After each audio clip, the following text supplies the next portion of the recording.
Сәлем балақай, бүгін біз жыл мезгілдерін өтеміз.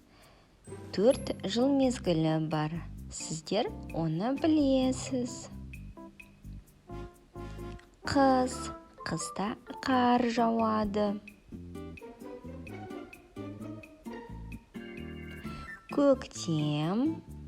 Көктемде ағаштар бүршік атады.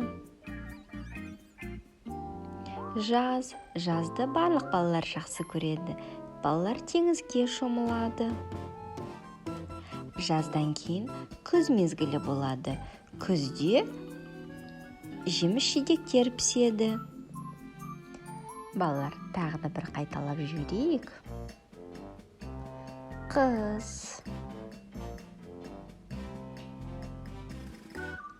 көктем,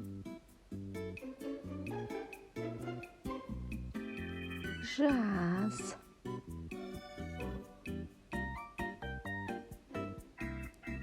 күз.